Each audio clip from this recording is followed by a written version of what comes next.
Derek Cole sat on the porch of his two-story brick house in Atlanta, sipping sweet tea from a glass that sweated in the evening heat.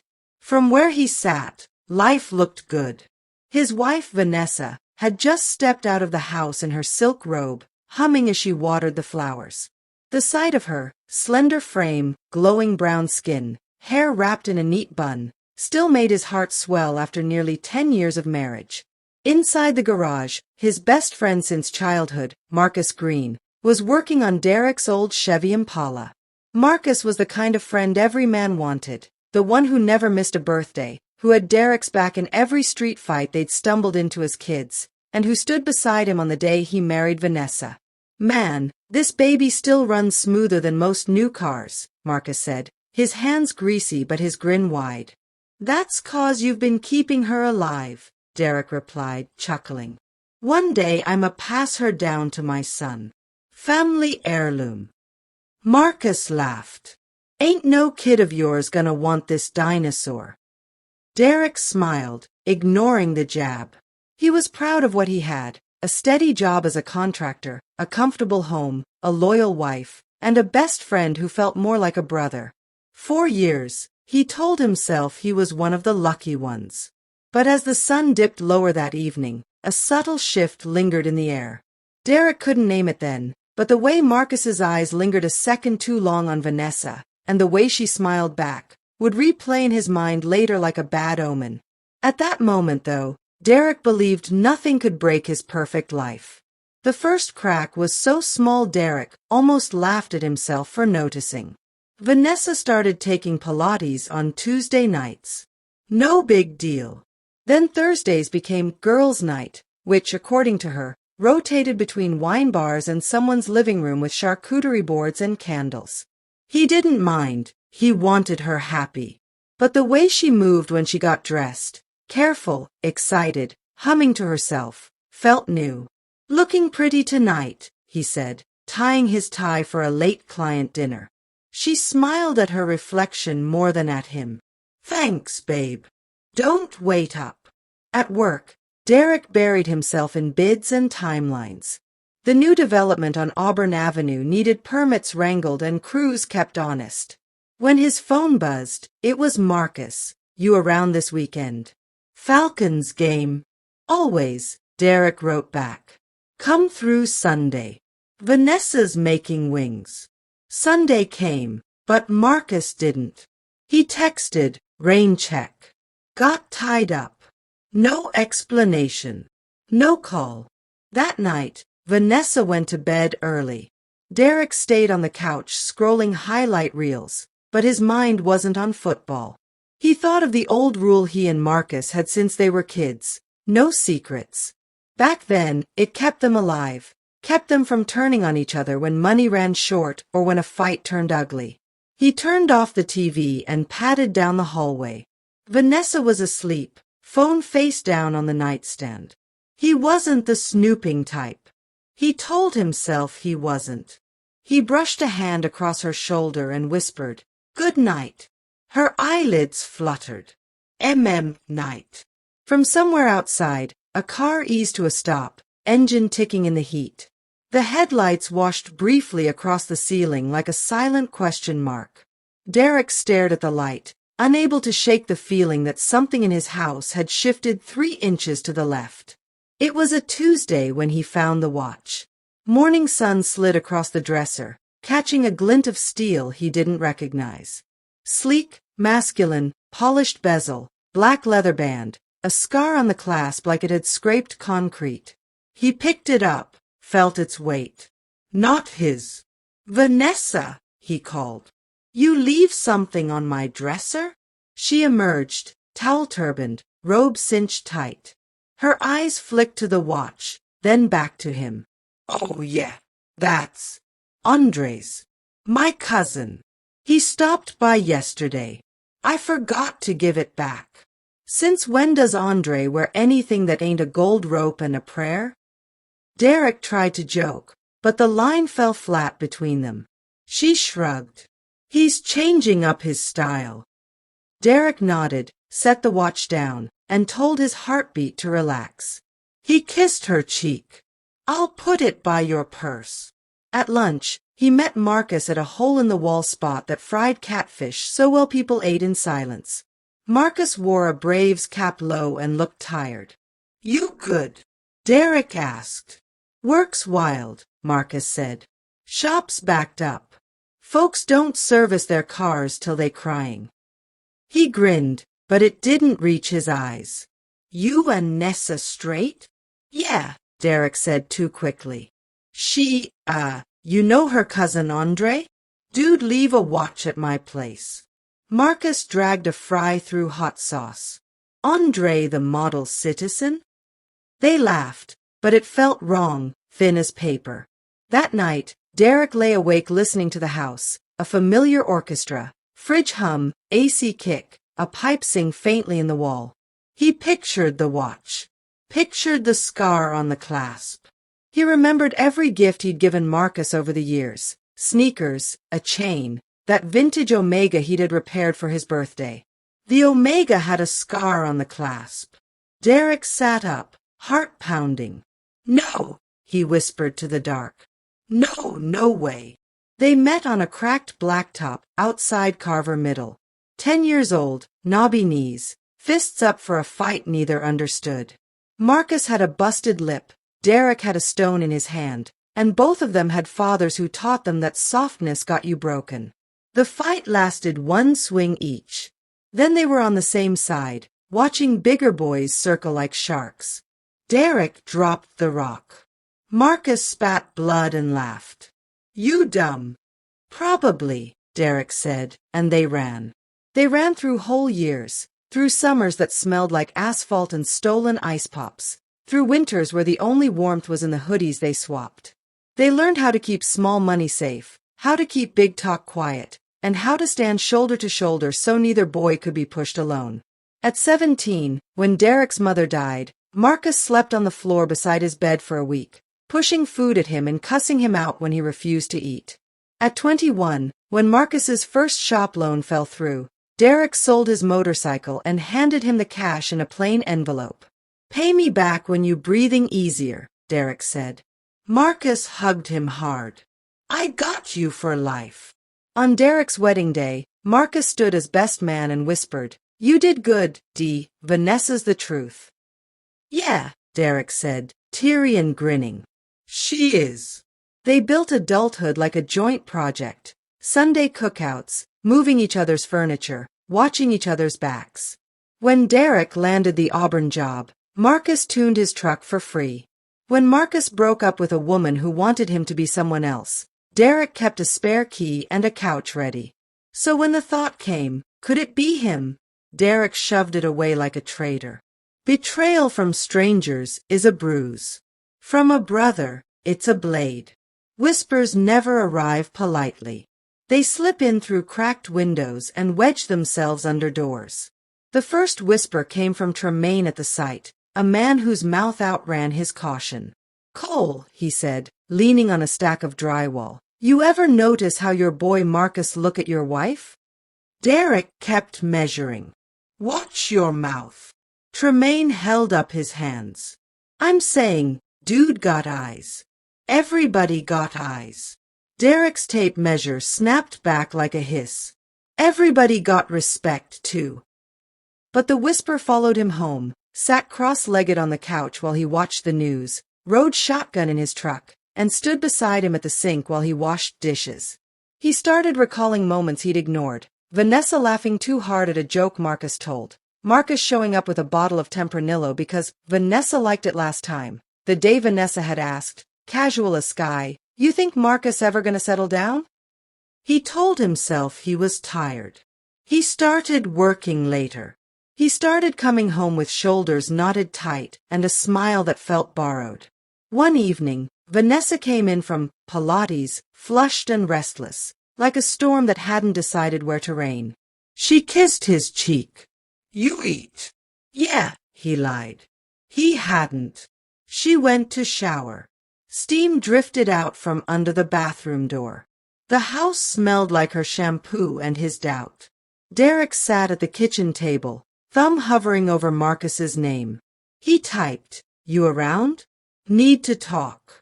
He erased it. He typed again. We good? He erased that too. From the bathroom, the water cut off. Silence.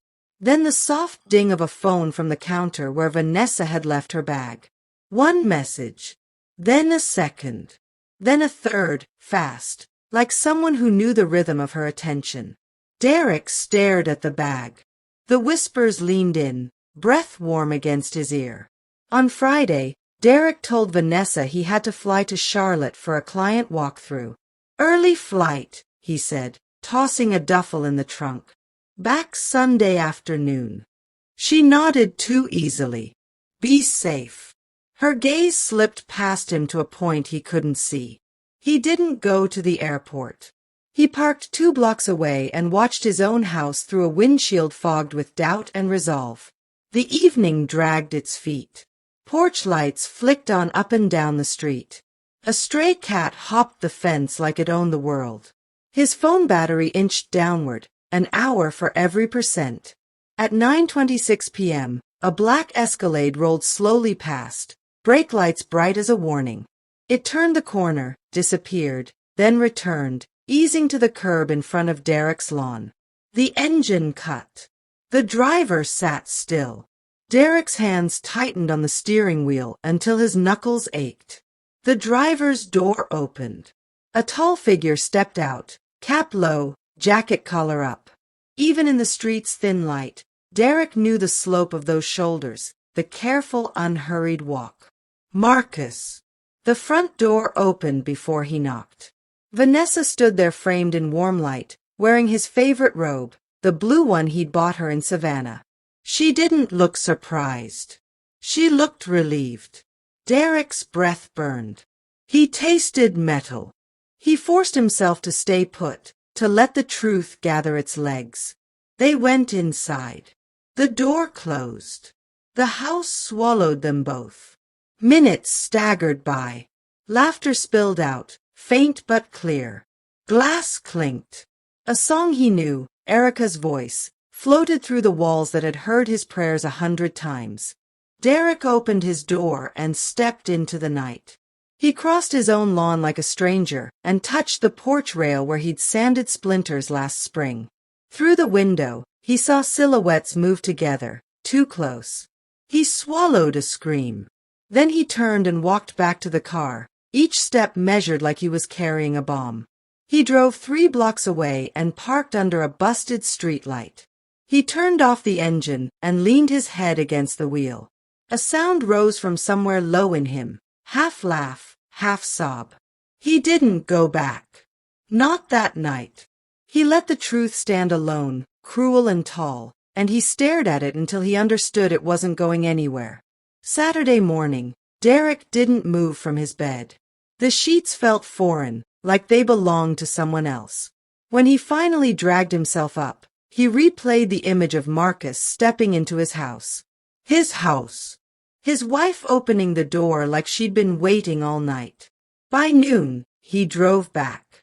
The Escalade was gone. Vanessa was in the kitchen, humming, sliding pancakes off a skillet.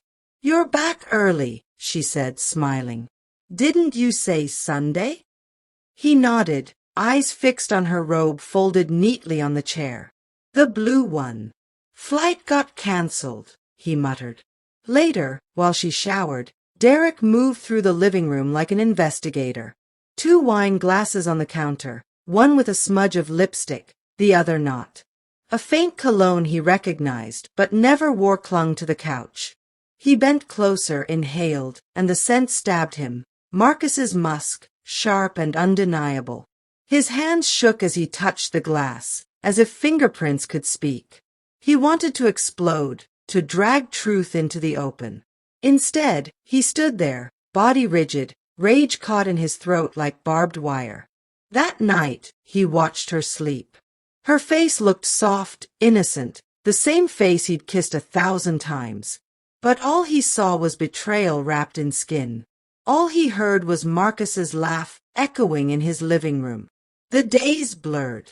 Derek couldn't eat without tasting ash. Couldn't sleep without seeing shadows pressed too close. At work, His foreman asked about the Auburn project, but Derek barely registered words. His crew whispered when he walked away. He looked hollow, worn out. At night, Vanessa curled beside him, scrolling her phone, giggling at texts she wouldn't share. When he asked, "Who's that?" she said, "Aisha. From Pilates." He smiled on the surface. Inside, a storm clawed at the walls. One evening, he sat in his truck outside Marcus's shop. Through the glass, he saw Marcus joking with a customer. Same easy charm, same wide grin. The same grin that haunted Derek's living room. He almost stormed inside, fists ready. Instead, he drove off, headlights cutting angry lines in the dark. He started drinking, cheap whiskey, straight. The burn dulled the edges but sharpened the pictures. Pictures of Vanessa's hand sliding across Marcus's arm. Pictures of her head tilted back in laughter he hadn't heard in months. One night, alone, Derek punched the bathroom mirror until it spiderwebbed. His knuckles bled, dripping into the sink. He stared at his reflection split into jagged shards. "Who the hell am I?" he whispered. The spiral had no bottom, only darker circles. It happened on a Wednesday. Derek came home early, silence heavy as a grave. Vanessa was at the table, scrolling her phone. "We need to talk," Derek said. She looked up, startled by the sharpness in his tone. "About what?" He set the watch, the Omega, on the table between them. Her breath caught, eyes darting. "Whose is it?" he demanded. She opened her mouth, closed it, then whispered, "Derek! Don't lie to me." His voice cracked like a whip. Tears welled in her eyes. She tried reaching for his hand, but he pulled back. Finally, she broke. "It's Marcus's." The words were knives. Derek slammed his fist on the table. "My best friend. In my house." Vanessa sobbed, face in her hands. "I didn't mean for it to happen. It just did. He makes me feel alive in ways you don't anymore." The sentence detonated inside him. "Alive in ways you don't." Derek staggered back, chest heaving, vision swimming red. "After everything, after 10 years, you throw me away for him?" "I'm sorry," she whispered. "I didn't want to hurt you." He laughed bitterly, tears stinging. "Didn't want to hurt me? Vanessa, you killed me." That night, Derek didn't sleep. He drove aimlessly until his tires carried him to Marcus's shop. He found Marcus locking up, keys jingling in his hand. "We need to talk," Derek growled. Marcus froze. His eyes flicked to the bruised knuckles, then to Derek's face. Listen. Don't call me that." Marcus sighed. "It wasn't supposed to." "Supposed to what?" "Betray me behind my back. Take my wife." Derek's voice cracked. "I trusted you more than my own blood." Marcus stepped forward, jaw tight. "She came to me, man. She said you were gone, that you didn't see her anymore." Rage boiled. Derek shoved him hard against the shop wall. "You're my brother. You don't cross that line, no matter what she says." Marcus shoved back. "And what about me? I've been alone all my life. Vanessa was the first real." Derek swung. His fist connected with Marcus's jaw. The sound was ugly, final. Marcus stumbled, spit blood, then glared with betrayal of his own. "You ain't the only one hurting," Marcus hissed. "You're the only one who destroyed everything," Derek shot back, chest heaving.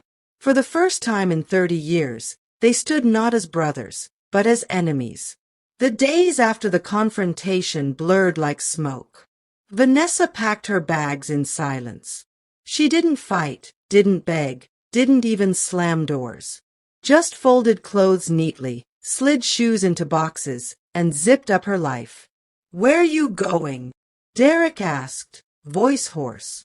"To my sister's," she whispered. She couldn't look him in the eyes. When the door shut behind her, the house collapsed into an echo chamber. The walls groaned, the floors creaked, but no laughter filled the space. Derek wandered from room to room like a ghost. At work, he made mistakes. The Auburn project fell behind. His crew whispered again, this time not about rumors but about his temper. He barked orders, slammed clipboards, and once stormed off-site after cussing out Tremaine for nothing more than a crooked beam. At night, he sat in the dark living room. He replayed Marcus's words, "She came to me, man." He replayed Vanessa's confession, "He makes me feel alive in ways you don't." Whiskey bottles lined the counter. Half empty. Empty. Cracked caps scattered like casualties. One evening, Derek's sister, Angela, showed up unannounced. She took one look at him and shook her head. "You're killing yourself," she said. "I'm already dead," he muttered. "No," Angela snapped. "You're still here, which means you got choices. Either let this break you or let it build you. But don't you dare sit here and rot." Her words cut deeper than Marcus's fists ever could. Angela didn't leave. She cooked, cleaned, forced him to eat. She opened curtains so sunlight stabbed through the gloom. When he growled, "Leave me alone," she replied, "Not until you remember who you are." Slowly, Derek started moving. He went back to work with more focus. He signed off on permits, checked rebar, and rebuilt trust with his crew. The Auburn project finished 2 months late, but stronger than expected. He also started therapy, at Angela's urging. The first session was brutal. He sat stiff in the chair, arms crossed, glaring at the woman across from him. "So your best friend betrayed you," she said. "My wife betrayed me," he corrected. "Both can be true," she replied gently. He clenched his jaw, but something in her tone cracked the wall. Words spilled out, rage, shame, grief. By the end, he was shaking. By the third session, he admitted out loud, "I don't know if I can ever trust again." The therapist leaned in. "Trust isn't about them. It's about you." Weeks turned into months. The house no longer felt haunted, just empty. He filled it with new habits, jogging at dawn, fixing the Chevy in the garage, visiting his nieces and nephews on weekends. One night, Angela caught him smiling for the first time in months as he flipped burgers on her grill. "See," she teased. "That's the Derek I know." He didn't answer. But deep down, he knew she was right. 6 months later, Derek came home to find a familiar Escalade parked crooked in his driveway. His chest tightened. Marcus stood on the porch, thinner, clothes worn, beard ragged. When Derek stepped out of his truck, Marcus raised his hands. Wait, just listen," Marcus pleaded. "There's nothing you can say." Derek's voice was flat steel. "She left me," Marcus said, eyes hollow. "Vanessa. She took my money, maxed my cards, and dipped. Said she never loved me. Just wanted something different." Derek stared, unblinking. "And you thought I'd care?" "I thought you'd understand," Marcus whispered. "You're the only brother I ever had. And I ruined it. I ruined everything." His voice cracked. "I don't got nobody else." For a moment, silence hung heavy between them. Derek remembered nights on rooftops as kids, Marcus swearing they'd never let the world chew them up. He remembered laughter, secrets, survival. But he also remembered betrayal in his own living room. "Go home, Marcus," Derek said coldly. "Wherever that is." Marcus's eyes filled, but he nodded. He turned and walked back to the Escalade, shoulders hunched. For the first time, Derek didn't feel rage, just pity. That night, Derek sat on his porch, staring at the stars. Angela's words echoed in his head. "Don't let this break you. Let it build you." Marcus's broken face haunted him. Vanessa's betrayal lingered. But under it all, Derek felt a strange clarity. He could choose revenge, drag Marcus through court for the money he owed, drag Vanessa's name through the mud. He could choose bitterness, close his heart forever, let no one in again. Or he could choose dignity. When Angela called, he told her, "I don't forgive them. Not yet. Maybe not ever. But I'm not carrying them anymore." "That's freedom," she said softly. The next morning, Derek looked in the mirror. His reflection was scarred, older, but steadier. At the shop, a coworker asked, "You good, boss?" Derek nodded. "Better than I been in a long time." That weekend, he walked into church for the first time in years. Not to pray for Vanessa's return or Marcus's punishment, but to pray for strength to keep choosing himself. When he walked out, sunlight bathed him. For the first time in months, he felt alive. Months passed, then a year. Seasons turned, projects came and went, but Derek didn't crumble. Instead, he rebuilt. The man who once sat in the dark with whiskey bottles now jogged at sunrise, his breath steady, his mind clearer. Vanessa never came back. Word spread she had moved out of state, chasing some new beginning. Derek didn't chase her. He let her go. She was a chapter, not the whole book. Marcus tried once more, showed up at the site, begging for a conversation. This time, Derek didn't swing, didn't curse, didn't even raise his voice. He just looked Marcus in the eye and said, "You took my wife, my trust, my peace. But here's the thing, you didn't take me. You don't get to break me." Marcus's lips trembled, but Derek turned and walked away. That was the last time he saw him. Derek began to invest in more than just buildings. He invested in people. He mentored younger contractors who reminded him of his hungry younger self. He started speaking at community meetings about resilience and trust. People leaned in when he spoke because they saw the scars under his strength. One Sunday, after service, Angela hugged him tight. "You're not the man you were, Dee." He smiled, tears stinging.